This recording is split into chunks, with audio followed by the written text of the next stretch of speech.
Welcome to the Locked Room. Stories from the golden age of mystery and crime fiction. I'm Martell, reading The Red House Mystery by A. Milne. Chapter 3. 2 Men and a Body.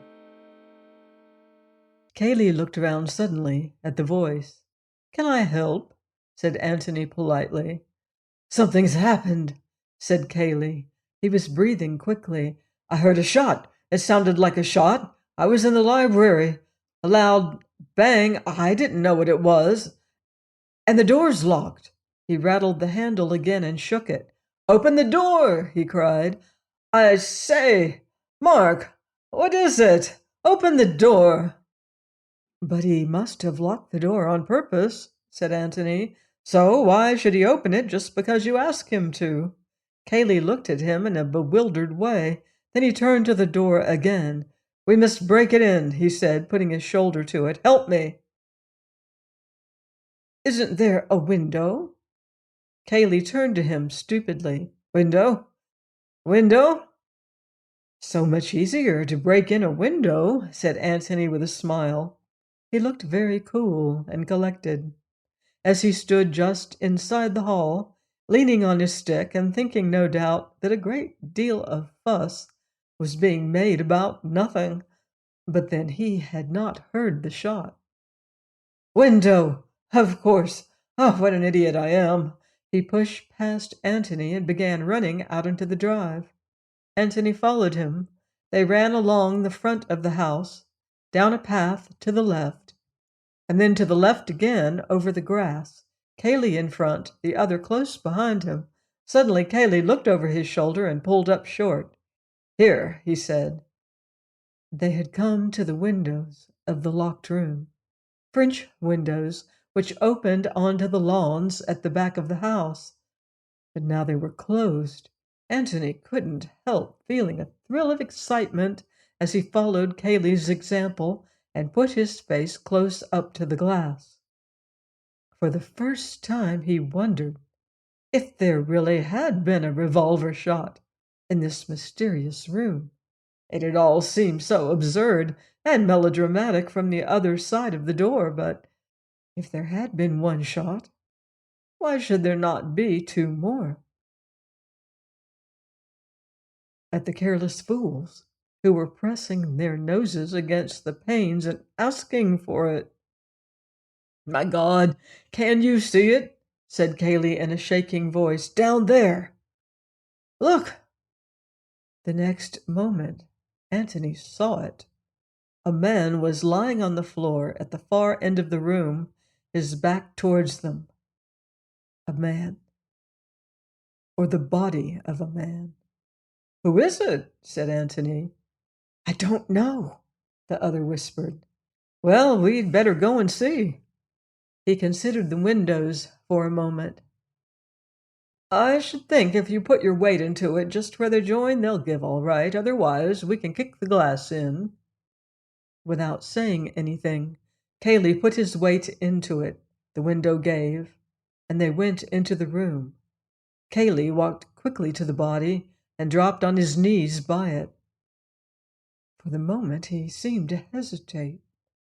Then, with an effort, he put a hand on its shoulder and pulled it over. "Ah, thank God," he murmured, and let the body go again. "Who is it?" said Antony. "Robert Ablett." "Oh," said Antony. "I thought his name was Mark." He added more to himself than to the other. "Yes, Mark Ablett lives here. Robert is his brother." He shuddered and said, "I was afraid it was Mark." "Was Mark in the room too?" "Yes," said Kaylee absently. Then, as if resenting suddenly these questions from a stranger, "Who are you?" But Antony had gone to the locked door and was turning the handle. "I suppose he put the key in his pocket," he said, as he came back to the body again. "Who?" Antony shrugged his shoulders. "Whoever did this," he said, pointing to the man on the floor. "Is he dead?" "Help me," said Kaylee simply. They turned the body onto its back, nerving themselves to look at it. Robert Ablett had been shot between the eyes. It was not a pleasant sight, and with his horror, Antony felt a sudden pity for the man beside him, and a sudden remorse for the careless, easy way in which he had treated the affair. But then one always went about imagining that these things didn't happen except to other people. It was difficult to believe in them just at first, when they happened to yourself. "Did you know him well?" said Antony quietly. He meant, were you fond of him? "Hardly at all. Mark is my cousin. I mean, Mark is the brother I know best." "Your cousin?" "Yes." He hesitated and then said, "Is he dead?" "I suppose he is. Do you know anything about that sort of thing? Perhaps I'd better get some water." There was another door opposite to the locked one, which led, as Antony was to discover for himself directly, into a passage from which opened two more rooms. Kaylee stepped into the passage and opened the door on the right. The door from the office through which he had gone remained open. The door at the end of the short passage was shut. Antony, kneeling by the body, followed Kaylee with his eyes, and after he had disappeared, kept his eyes on the blank wall of the passage. But he was not conscious of that at which he was looking, for his mind was with the other man, sympathizing with him. "Not that water is any use to a dead body," he said to himself, "but the feeling that you're doing something when there's obviously nothing to be done is a great comfort."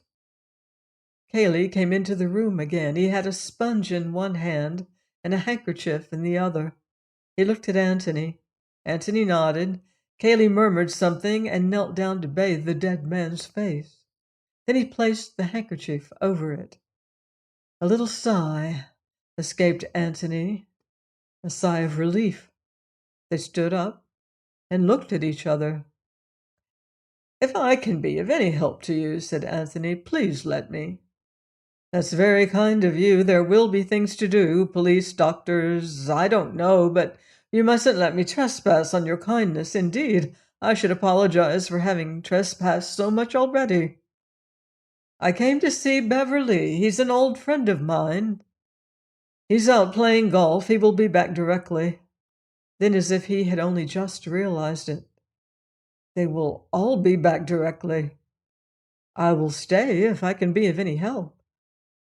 "Please do. You see, there are women. It will be rather painful. If you would."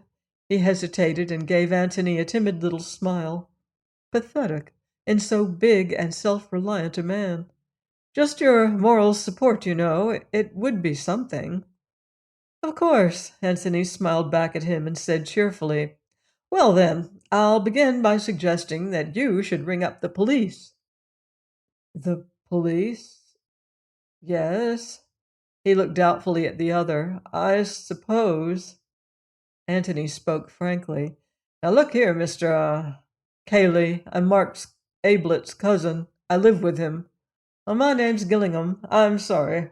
I ought to have told you before. Well now, Mr. Cayley, we shan't do any good by pretending. Here's a man's been shot. Well, somebody shot him."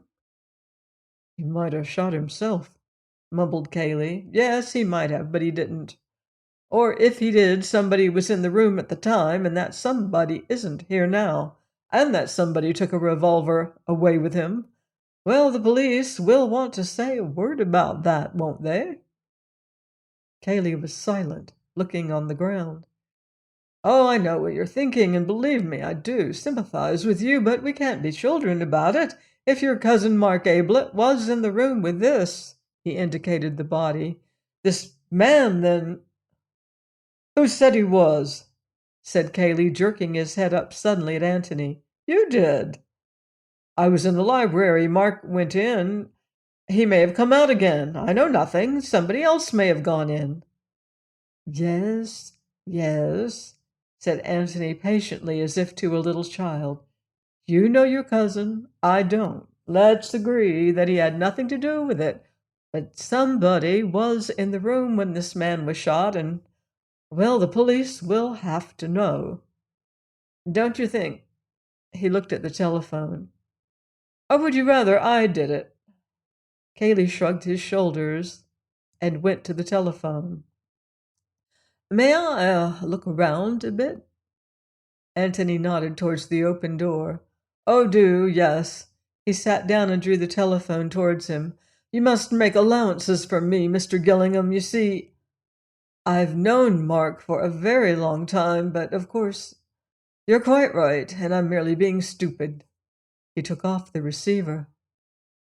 "Let us suppose that for the purpose of making a first acquaintance with this office, we are coming into it from the hall, through the door, which is now locked, but which for our special convenience has been magically unlocked for us. As we stand just inside the door, the length of the room runs right and left, or more accurately to the right only, for the left-hand wall is almost within our reach. Immediately opposite to us, across the breadth of the room some 15 feet, is that other door by which Cayley went out and returned a few minutes ago. In the right-hand wall, 30 feet away from us, are the French windows. Crossing the room and going out by the opposite door, we come into a passage from which 2 rooms lead.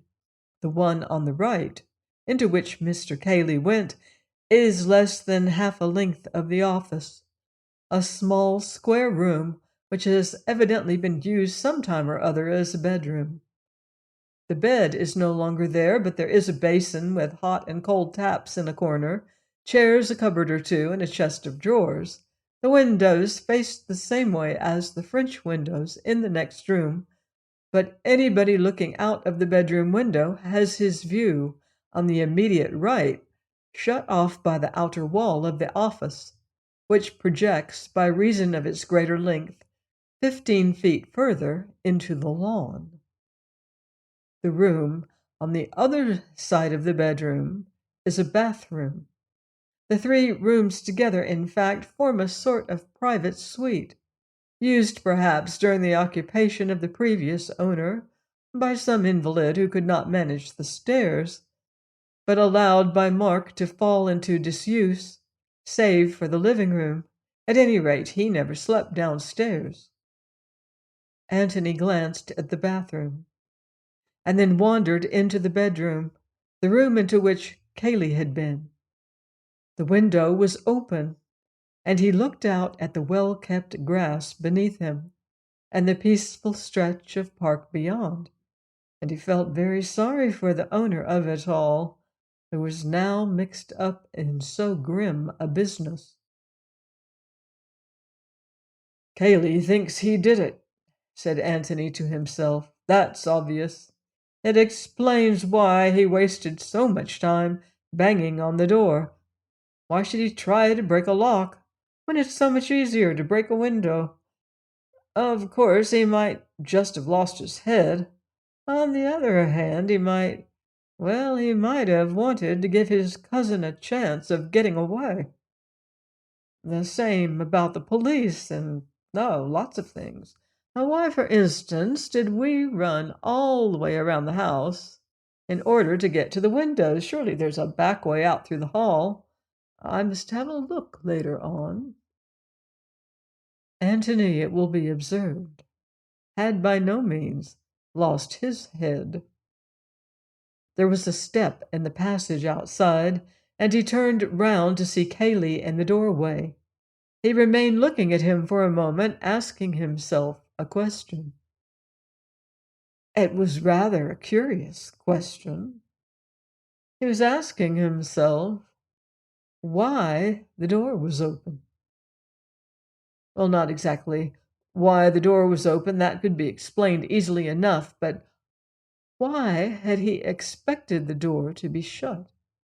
He did not remember shutting it, but somehow he was surprised to see it open now. to see Kaylee through the doorway, just coming into the room. Something working subconsciously in his brain had told him that it was surprising. Why?